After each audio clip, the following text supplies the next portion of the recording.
Analysis देखा, हमने बताया कि अभी तक कितने अभ्यर्थी पास है। उसके आधार पर फाइनलाइज कट ऑफ आपको अभी हम बताएंगे।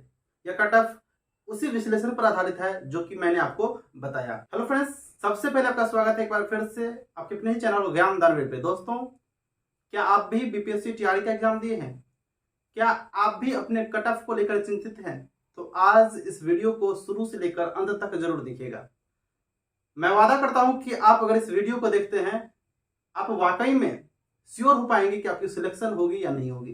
दोस्तों, हम तो यह नहीं बता सकते कि आपकी सिलेक्शन होगी या नहीं होगी, लेकिन आपके सामने जो हम डाटा रखेंगे, आपके सामने जो हम टोटल अभ्यर्थियों की संख्या बताएंगे और उसके आधार पर जब हम कट ऑफ बताएंगे तो आप खुद सोचिएगा कि वाकई में कट ऑफ इतना कम जा सकता है।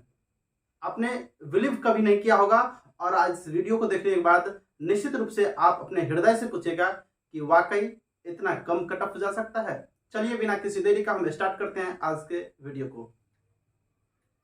दोस्तों, इस टाइप का डाटा का एनालिसिस हम इससे पहले वाले वीडियो में भी किए थे, लेकिन आपने खूब सारा प्यार दिया।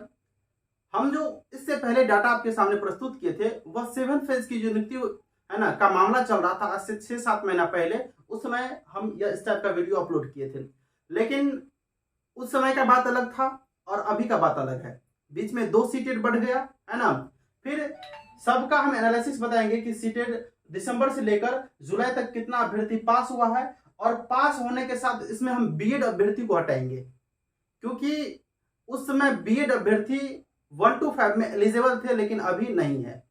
आप समझ सकते हैं कि 1 to 5 में जो सीटेड का एग्जाम होता था पेपर फर्स्ट के लिए, उसमें बीएड अभ्यर्थी भी फॉर्म भरते थे और डीएलएड वाले भी।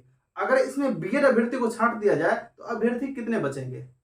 आप जानते हैं कि सीटेड पेपर फर्स्ट में एसटीटी अभ्यर्थी भी क्वालिफाई होते थे।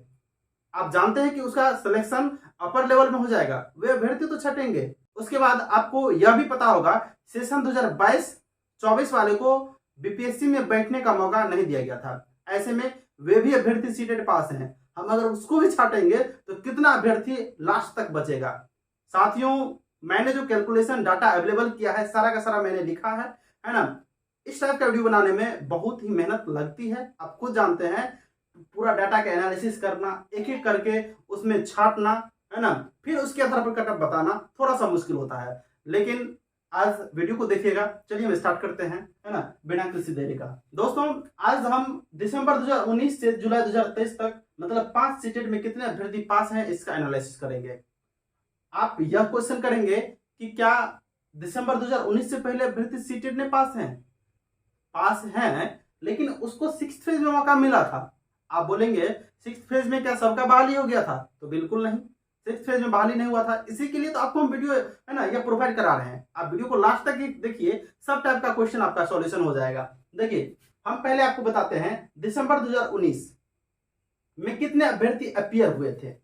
दिसंबर 2019 में जो अपियर स्टूडेंट थे, मतलब एग्जाम दिए थे, वह टोटल 1,64,000 अभ्यर्थी थे। 1,64,000। इसमें आपको बता दें, इसमें जो टोटल अभ्यर्थी क्वालिफाई हुए थे, वह टोटल क्वालिफाइंग जो स्टूडेंट था वह 20,000 था। वह 20,000 था। 20,000 अभ्यर्थी क्वालिफाई हुआ था। अब आपको बता दें, इसमें 1 to 5 और 6 to 8 में खंडन किया जाए तो 1 to 5 में जो अभ्यर्थी क्वालिफाई थे वह 17,000। आप बोलिएगा कि सर ये अपने मन से लिख रहे हैं। बिल्कुल नहीं, यह जो है आपको हम एक डाटा के आधार पर बता रहे हैं। एक प्रूफ आपके सामने स्क्रीन पर दिख रहा होगा, है ना। बिना प्रूफ का हम आपको वीडियो नहीं देंगे, क्योंकि जब हम डाटा एनालिसिस करेंगे तो एक एक करके प्रूफ आपको हम साइड में लगा देंगे। आप खुद भी है ना श्योर हो पाइएगा, और मेरा जो डाटा निकलेगा लास्ट में फाइनली वह भी है ना आपके अनुसार सत्य होगा। देखिए, आगे है 17,000 इसमें 1 to 5 में, और इसमें 3,000 जो है वह 6 to 8 अभ्यर्थी पास हुए थे। उसके बाद बात करते हैं जनवरी 2021 का। जनवरी 2021 में जो अभ्यर्थी अपियर हुए थे वह 3,20,000 अभ्यर्थी। 3,20,000, यहाँ पे 1000 लिख देते हैं, अभ्यर्थी इसमें अपियर हुए थे। इसमें जो क्वालिफाई अभ्यर्थी किए थे टोटल, इसमें 29,543 अभ्यर्थी क्वालिफाई किए थे जनवरी 2021 में। 29,543 अभ्यर्थी क्वालिफाई किए थे। इसका सारा का सारा जो है ना, हम यहाँ पर प्रूफ लगा देते हैं, आप खुद देख पाएंगे। उसके बाद इसका जब हम खंडन करेंगे, खंडन करने पर हमको पता चलता है कि 18,000 अभ्यर्थी जो है वो 1 to 5 में पास है। 18,000 अभ्यर्थी 1 to 5 में पास है और 11,543 अभ्यर्थी 11,543 अभ्यर्थी जो है वो 6 to 8 में पास है। दोनों को जब जोड़ देंगे तो 29,543। फिर दिसंबर 2021, ये जो डाटा आपको बता रहे हैं, इस डाटा को बताने के बाद वीडियो में और भी ज्यादा ट्विस्ट है, क्योंकि अभ्यर्थियों की संख्या जब घटेगी तो आपके अंदर उत्साह बढ़ेगा, क्योंकि आपका मार्क तो कम है। आप सोच रहे हैं मेरी बहाली होगी या नहीं होगी। तीसरे नंबर पर दिसंबर 2021 का बात कर लेते हैं। इसमें जो अभ्यर्थी अपीयर हुए थे वह 4,90,400, 4,90,000 लिख देते हैं 400, 4,90,400 अभ्यर्थी इसमें अपीयर हुए थे। आप बोलेंगे कि धीरे धीरे अभ्यर्थियों का अपीयरिंग संख्या बढ़ क्यों रहा है? देखिए साथियों, अपीयरिंग संख्या बढ़ने का एक ही रीजन है। आप जानते हैं जब 7th फेज का बहाली आने वाला था, ऐसा लग रहा था कि बहाली अब न तब आ जाएगी। ऐसे में एक नोटिफिकेशन आया था, एक नियमावली आया था, जिसमें लिखा गया था कि 60-40 के आधार पर आपका मेरिट बनेगा। ऐसे में अभ्यर्थी बहुत ही अधिक घबरा गए थे।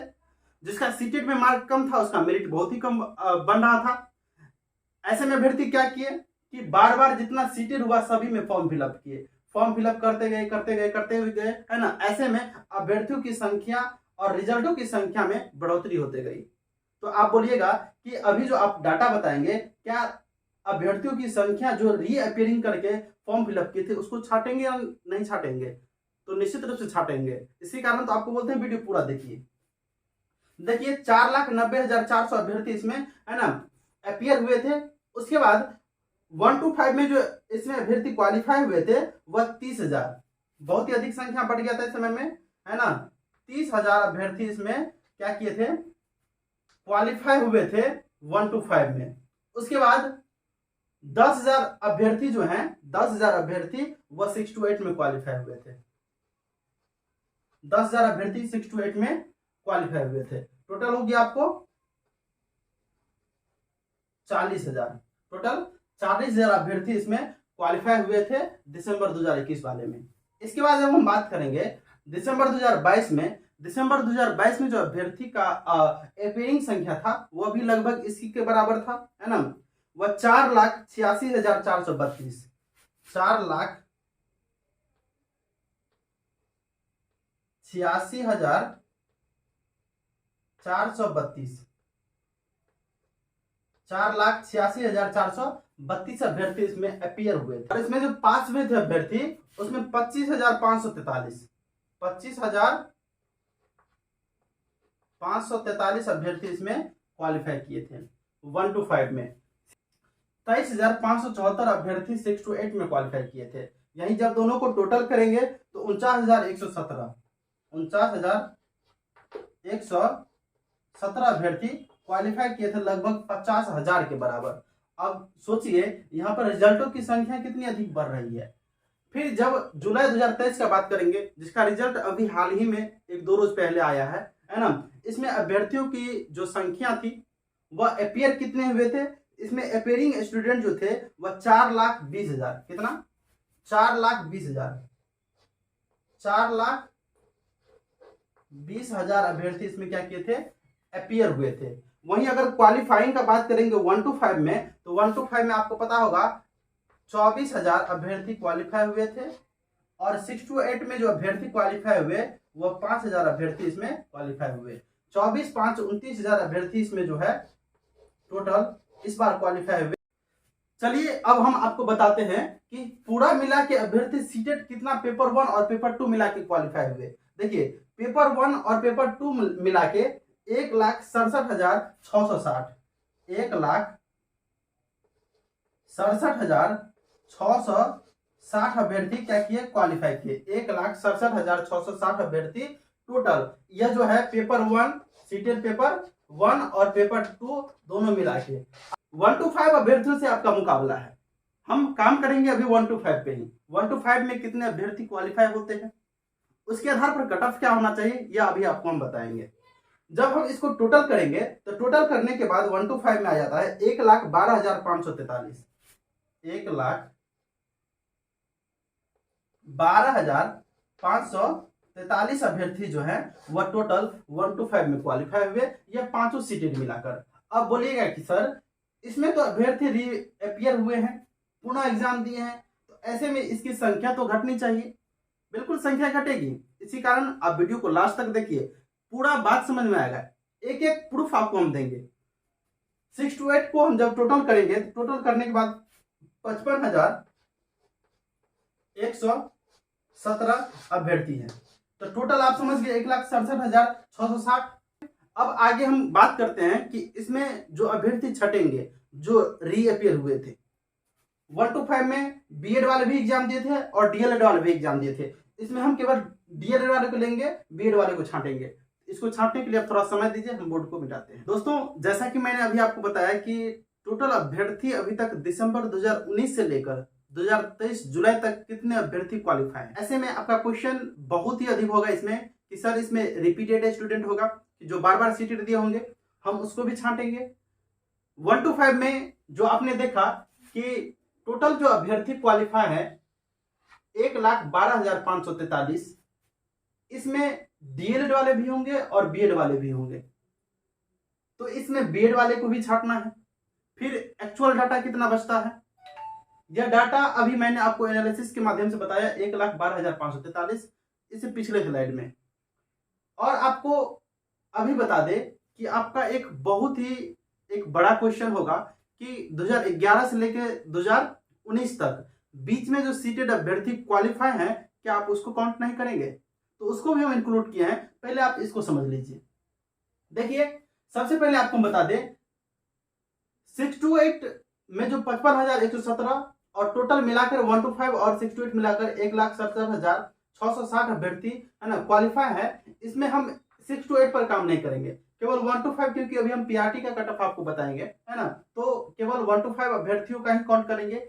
इसमें छांटना है कि अभ्यर्थी कितने रीअपीयर एग्जाम दिए थे। दोस्तों आपको एक सर्वे के माध्यम से बताएं, 2019 के बाद 2021 में जो कोरोना काल में सीटेड हुआ, उसके बाद जुलाई 2023 तक जो अभ्यर्थी सीटेड क्वालिफाई किए हैं, उसमें बहुत से अभ्यर्थी रिपीटेड एग्जाम दिए हैं। मतलब 60-40 का मामला आपको पता होगा कि उस समय 60-40 के आधार पर बताया जा रहा था कि 7वें चरण की बहाली होगी। ऐसे में अभ्यर्थी अपना मार्क बढ़ाने के लिए बार बार एग्जाम दे रहे थे। आपने देखा होगा कि अभ्यर्थियों का जो अपीयरिंग संख्या है वह भी बढ़ रहा था। तो मैंने यहाँ पर एक सर्वे के आधार पर 30% जो अभ्यर्थी हैं वह रिपीटेड हैं। क्या 30% हम 1,12,543 में से 30% घटाते हैं, इसका 30% आपको 33,000 है ना 762, इतने अभ्यर्थी जो है वह रिपीटेड एग्जाम दिए, है ना। और आप बोलेंगे कि सर 2019 से पहले जो अभ्यर्थी क्वालिफाई है उसको काउंट भी करना है। तो साथियों आपको बता दें, जिसका भी बहाली 6 फेज में नहीं हुआ था मार्क कम होने की वजह से, आप जानते हैं जिसका मार्क कम था उसी का बहाली नहीं हुआ। ऐसे में जब 60-40 का मामला आया, क्या आप ऐसा अनुमान नहीं लगा सकते हैं कि 60-40 के मामले में वे अभ्यर्थी एग्जाम नहीं दिए होंगे अपना मार्क बढ़ाने के लिए? निश्चित रूप से, है ना, वह जो 500 सीटेड आपको बताया 2019 से लेकर 2023 तक, उसमें वे अभ्यर्थी एग्जाम दिए होंगे, उसका तो डाटा इसमें काउंट हो ही गया है, तो उसको अलग से काउंट करने की जरूरत नहीं है। ऐसे में अब जब इसमें हम 33,762 घटाएंगे 30%, है ना, जो कि रीअपीयर स्टूडेंट होंगे, है ना, तो उसमें बच जाएगा 1,12,543 में से 33,762, तो बच जाता है आपको 78,781 अभ्यर्थी बच जाता है। अब तो यहाँ पर हम आपको रीअपीयर स्टूडेंट को काउंट किए, रीअपीयर स्टूडेंट को काउंट किए, लेकिन यहाँ पर केवल रीअपीयर ही नहीं हटाना है। आप जानते हैं कि पेपर 1 का जो एग्जाम होता था 1 to 5 के लिए, इसमें अभी तक जो 2023 जुलाई तक का एग्जाम हुआ है, उसमें बीएड अभ्यर्थी और डीएलएड अभ्यर्थी दोनों फॉर्म फिलअप करते थे। ऐसे में उसको भी छांटना जरूरी है। तो आप कहेंगे सर 6 to 8 में जो अभ्यर्थी 55,117 पास है, यह तो केवल बीएड वाले होंगे, इसको छांट दीजिए, 1 to 5 में से इतना घटा दीजिए। नहीं, 55,117 जो आंकड़ा आपको दिख रहा है, इसमें डीएलएड स्टूडेंट भी है। आपको पता होगा कि 6 to 8 शिक्षक बनने के लिए जो क्राइटेरिया होता है, अगर आप डीएलएड के बाद ग्रेजुएट हैं तो आप फॉर्म फिलअप कर सकते हैं, है ना, 6 to 8 के लिए। उसके बाद अगर बीएड के बाद तो कर ही सकते हैं। तो ऐसे में इसमें डीएलएड वाले भी हैं और बीएड वाले भी हैं। तो हम इसको इतना नहीं लिए हैं, 55,000 लेना थोड़ा सा है ना ज्यादा हो जाएगा। यहाँ पर हम बीएड स्टूडेंट को 12,000 छांटे हैं मात्र। 1 to 5 में क्या 12,000 अभ्यर्थी क्वालिफाई नहीं होंगे बीएड वाले? बिल्कुल होंगे। 12,000 इसी कारण हम बहुत ही कम डाटा लिए हैं, हालांकि इससे दुगुना भी हो सकता है, इससे दुगुना भी हो सकता है। इसी कारण कम डाटा लिए हैं कि हो सकता है कि मैंने अगर यहाँ पर 30% डाटा लिया तो हो सकता है ये डाटा आपके अनुसार ज्यादा हो। तो यहाँ पर ये डाटा ये दोनों तो मैनेज हो जाता है। जब दोनों को आप यहाँ पर मैनेज कीजिएगा तो दोनों तो मैनेज होगा। अगर इसमें कम हुआ तो इसमें ज्यादा है, इसमें ज्यादा हुआ तो इसमें कम हुआ, तो इस तरह से मैनेज हो जाता है। अब देखिए जब इसमें हम 12,000 को घटा देते हैं, है ना, उसके बाद कितना बचता है। लेकिन इसमें और काउंट कर लेते हैं। आपको पता होगा कि 2022-24 जो सेशन में डीएलएड किए हैं वे भी अभ्यर्थी फॉर्म फिलअप किए थे सीटेड जुलाई 2023 में। हालांकि यह जो अभ्यर्थी है इसका संख्या बहुत ही हम कम लिए हैं, वह 3,000 केवल लिए हैं। आप ऐसा अनुमान लगा सकते हैं कि 3,000 मैक्सिमम स्टूडेंट होंगे जो 2022 और 24 वाले स्टूडेंट होंगे जो क्वालिफाई होंगे क्या चीज में, जो अभी जुलाई 2023 में एग्जाम हुआ है सीटेड का। इसमें 12 और 3 15,000 को हम घटाते हैं, 12 और 3 15,000 दोनों मिला के, तो घट के आ जाता है हमको 63,781। 63,781। आप यह जानते हैं कि इसमें नियोजित शिक्षक भी फॉर्म फिलअप किए थे, नियोजित शिक्षक भी फॉर्म फिलअप किए थे क्या चीज में, बीपीएससी में। तो उसकी भी संख्या बढ़ेगी। तो आपके सामने स्क्रीन पर चल रहा होगा कि नियोजित शिक्षक कितना फॉर्म फिलअप किए थे। उसमें बीएड वाले भी होंगे और डीएलएड वाले भी होंगे। तो देखिए नियोजित शिक्षक का बात करते हैं तो नियोजित शिक्षक जो है यहाँ पर टोटल 25,000 फॉर्म फिलअप किए थे। इसका प्रूफ आपको बोर्ड पे दिख रहा होगा। हम सबका प्रूफ लगा रहे हैं बोर्ड पे। प्रूफ लगाने का एक ही मकसद है कि आपको विश्वास दिलाना, है ना। अब विश्वास करें, है ना। देखिए अब 25,000 जो अभ्यर्थी हैं जो शिक्षक नियोजित हैं वे भी फॉर्म फिलअप किए थे। इसमें बीएड भी होंगे और डीएलएड भी होंगे। तो हम इसको आधा आधा कर दिए हैं। 12,000 तो एटलीस्ट डीएलएड वाले होंगे। देखिए यहाँ पर 12,000 इसी कारण लिए हैं क्योंकि ये जो नियोजित शिक्षक है, क्या आपको ऐसा नहीं लगता है कि यहाँ पर जो एक संख्या मेरे पास आया 1,12,543, इस सीटेट में फॉर्म नहीं भरे होंगे 1 to 5 में? बिल्कुल भरे होंगे। बहुत से अभ्यर्थी, बहुत से नियोजित शिक्षक नहीं भरे होंगे, लेकिन कुछ भरे भी होंगे। तो फिर भी मैंने यहाँ पर कम ही डाटा शो किया है। 12,000 इसको हम अगर इसमें अब प्लस कर देते हैं, अभी तक तो मैंने माइनस किया क्योंकि ये अभ्यर्थी मतलब भाग लिए थे नियोजित शिक्षक, है ना। तो 12,000 इसमें जोड़ देते हैं। नियोजित शिक्षक जब इसमें हम 12,000 इंक्लूड करते हैं जो कि केवल डीएलएड वाले होंगे, है ना, हम इसको हाफ कर दिए हैं, आधा कर दिए हैं। तो इसमें जो फॉर्म फिलअप किए होंगे तो इसकी संख्या बढ़ेगी। जब हम 63,781 में 12,000 जोड़ देते हैं तो मेरे पास जो डाटा निकल के आता है नया वो 75,781।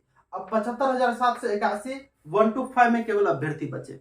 इसके साथ आप जानते हैं कि बिहार सरकार के द्वारा डोमिसाइल को हटाकर अदर स्टेट के अभ्यर्थियों को भी मौका दिया गया था एग्जाम में बैठने का।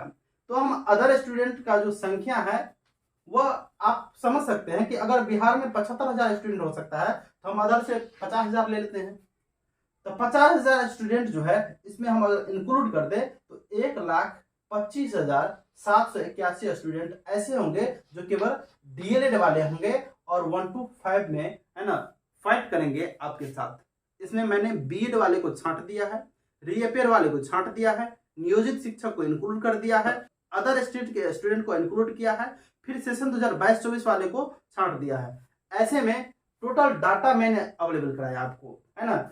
इसके आधार पर 1,25,781 अभ्यर्थी जो हैं वह बचे क्या चीज में बोलिए तो बीपीएससी टीआरई में जो आपके साथ फाइट करेंगे।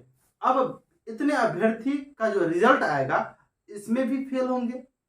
बीपीएससी टीआरई का जो रिजल्ट आएगा तो इस अभ्यर्थी में से भी फेल होंगे। तो रिजल्टों की जो संख्या होगी 1 to 5 में वह घटकर बहुत ही कम आ जाएगी। मैंने जो डाटा बताया वह एक एक मैंने आपके साथ प्रूफ भी दिखाया, है ना। इसका प्रूफ आपके, है ना, स्क्रीन पर चल रहा होगा वीडियो के दौरान ही। तो ऐसे में आप इस पर बिल्कुल फेथ कीजिए और इसके आधार पर आपको हम कट ऑफ बता। दोस्तों जैसा कि आपने पूरा का पूरा एनालिसिस देखा, हमने बताया कि अभी तक कितने अभ्यर्थी पास है, उसके आधार पर फाइनलाइज कट ऑफ आपको भी हम बताएंगे। यह कट ऑफ उसी विश्लेषण पर आधारित है जो कि मैंने आपको बताया। देखिए यह कट ऑफ बीपीएससी पीआरटी के लिए है। कितने अभ्यर्थी पास है आप खुद जानते हैं, अभी मैंने बताया ही। 1 to 5 शिक्षक के लिए जो एग्जाम दिए थे बीपीएससी टीआरई का, उसके लिए कट ऑफ है। मैंने यहाँ पर कैटेगरीज वाइज कट ऑफ को खंडन किया है, मेल अलग फीमेल अलग, टोटल सीट कितना, इसके आधार पर जो अनुमानित कट ऑफ हो सकता है वो मैंने आपको बताया है। जरा देखिएगा और आप खुद अनुमान लगा सकते हैं कि वास्तव में कट ऑफ यही जा सकती है according to the number of student. देखिए पहला मैंने लिखा यहाँ पर you are male. You are male में जो मैंने आपको सीट बताया वो 15,947 सीट है। इसमें जो कट ऑफ है वो कम से कम 50 से 55, आप 55 मान के चलिए, क्योंकि 55 इसीलिए आपको पता होगा कि बिहार के बाहर के अभ्यर्थी कुछ ज्यादा हैं और वह अभ्यर्थी जो है वह जनरल कैटेगरी पर फाइट करेंगे, ऐसे में उसका कट ऑफ अधिक जाने का चांस बनता है। अधिक कितना, यही 55, 50 से 55, आप प्लस माइनस आप यहाँ पर 2 रख सकते हैं, प्लस माइनस 2, या तो 2 बढ़ सकता है या 2 घट भी सकता है। आगे चलिए, जब यूआरएफ का बात करते हैं, यूआर फीमेल का, तो यहाँ पर सीटों की संख्या इससे थोड़ी सी ज्यादा है, 16,040। यूआर फीमेल का कम जाने का चांस इसीलिए बनता है ना, क्योंकि सीट की संख्या भी ज्यादा है और अभ्यर्थियों की संख्या कम है। तो ऐसे में इसका कट ऑफ 45 से 48 तक जाने की चांस बनती है यूआरएफ का, जनरल का, फीमेल का। अब ईडब्ल्यूएस का बात करें, ईडब्ल्यूएस मेल का, देखिए यहाँ पर 4006 सीट है ना ईडब्ल्यूएस का। आपको पता है ईडब्ल्यूएस में स्टूडेंट कम होते हैं, लेकिन यहाँ पर वैकेंसी अच्छी खासी है। ऐसे में इसका कट ऑफ जो है वह 45 से 47 के बीच में मेल का, और ईडब्ल्यूएस फीमेल का है ना 3,947 है ना, इसका सीट है 42 से 45 तक। ईडब्ल्यूएस में अभ्यर्थी कम होते हैं। अब देखिए बीसी मेल और बीसी फीमेल। बीसी मेल में इसका सीट आपको दिख रहा होगा वह 4,777, और इसका जो कट ऑफ है वह 44 से 47 तक। इसमें आप ध्यान रखिएगा, इसमें प्लस माइनस 2 या 3 कर रखिएगा, क्योंकि बीसी अभ्यर्थी थोड़े से अधिक होते हैं, सीटों की संख्या ईबीसी से कम है। ऐसे में इसका प्लस माइनस 2 या 3 रखिएगा, या 2 मार्क अधिक भी जा सकता है या 2 मार्क कम भी हो सकता है, 2 या 3 मार्क। फिर बीसीएफ का यहाँ पर सीट सफिशियंट है, इसी कारण इसका जो कट ऑफ है वो मिनिमम क्वालिफाइंग ही जाएगा 42 से 45 तक। ध्यान रखिएगा इसमें प्लस माइनस है ना 1 या 2 रखिए, 1 या 2, एक घट भी सकता है और एक बढ़ भी सकता है। और आगे यहाँ पर ध्यान रखिएगा, ईबीसी का जब हम बात करते हैं, ईबीसी मेल का, इसका सीट का संख्या आपके सामने दिख रहा होगा, यह 7,171 वह मेल का सीट है। वहीं हम बीसी फीमेल का बात करें तो 7,211 सीट है। और ऐसे में ईबीसी मेल का 43 से 45 तक, इसमें भी आप प्लस माइनस 2 रखिएगा। 2 आगे भी जा सकता है, 2 पीछे भी जा सकता है, क्योंकि आपको यहाँ पर एक्सपेक्टेड कट ऑफ बताया जा रहा है, ना कि एग्जैक्ट तो आपको बीपीएससी रिजल्ट देगी तब तो फाइनलाइज कट ऑफ होगा वो। आगे देखिए, फिर बीसी ईबीसी फीमेल का है ना वह जो कट ऑफ होगा वह आपको 41 से 43 तक। आगे यही हम बात कर लेते हैं एससी मेल का। एससी मेल में देखिए सीट सफिशिएंट है, एससी मेल में सीट सफिशिएंट है। ऐसे में उनका जो कट ऑफ है वह बहुत ही कम जाएगा, क्योंकि एससी में अभ्यर्थी कम होते हैं, हालांकि एसटी में अभ्यर्थी ज्यादा होते हैं। तो इसका जो कट ऑफ जाने का चांस बनता है मेल का वह 39 से 44 तक मिनिमम क्वालिफाइंग इसको माना जाए। इसमें प्लस माइनस 2 नहीं करिएगा। अगर इतना मार्क आपको आ रहा है, अगर आप एससी से बिलोंग्स करते हैं तो निश्चित रूप से होने की चांसेस बनती है। अब आगे एससी फीमेल का बात कर लेते हैं। एससी फीमेल में देखिए, एससी फीमेल में वह 6,117 सीट है, और इसका जो कट ऑफ है वह 37 से 42 तक, क्योंकि फीमेल में भी अधिक ही सीट है ना। ऐसे में इसका कट ऑफ कम जाने का चांस बनता है। लेकिन मामला यहाँ पर एसटी का फंसता है। एसटी मेल में जो है, एसटी में अभ्यर्थी थोड़े से ज्यादा होते हैं, लेकिन सीटों की संख्या क्या है, कम है। ऐसे में सीटों की संख्या के आधार पर है ना जो इसका कट ऑफ है वह आप 43 से 45 तक, इसमें आप प्लस माइनस 2 नहीं, आप इसमें प्लस माइनस 5 करके चलिएगा। इसमें 5 अधिक भी कट ऑफ जा सकता है, क्योंकि इसमें देखिए सीट मात्र 345 है और इसमें अभ्यर्थियों की संख्या ज्यादा है। ऐसे में इसका कट ऑफ है ना 43 से 45 प्लस माइनस 5। अब देखिए प्लस माइनस 5 का मतलब क्या, 5 इसमें अगर जोड़ देते हैं 50 भी जा सकता है या 45 पे भी रह सकता है। ध्यान रखिएगा। एसटी फीमेल का जो कट ऑफ है वो आपको है ना यहाँ पर सीट के अकॉर्डिंग 445 है, और 41 से 42 इसमें प्लस माइनस आप 3 कर लीजिए, प्लस माइनस 3। आप इसमें 3 घटा सकते हैं और 3 बढ़ा सकते हैं, है ना। इसके अकॉर्डिंग आप इतना मार्क आ रहा है तो आप है ना यहाँ पर एश्योर हो सकते हैं। और आगे देखते हैं, देखिए पीएच कैटेगरी का। पीएच में देखिए, पीएच कैटेगरी का अगर मिनिमम क्वालिफाइंग मार्क है ना 39 से 42 तक, तो आप है ना श्योर हुई रहिए कि आपका हो जाएगा। वही फ्रीडम फाइटर का बात करते हैं तो फ्रीडम फाइटर में 39 से 42 आप ये दोनों सेम लेके चलिए, क्योंकि दोनों को अच्छा खासा आरक्षण मिलता है और इस आरक्षण का लाभ लेते हुए इसका कट ऑफ जो है वह नीचे चला जाता है। दोस्तों कैसा लगा वीडियो, आप फीडबैक जरूर दीजिएगा और इस वीडियो को उन अभ्यर्थियों के साथ शेयर कीजिएगा जिनको इसकी जरूरत है। थैंक यू, वीडियो अभी तक बने हैं तो।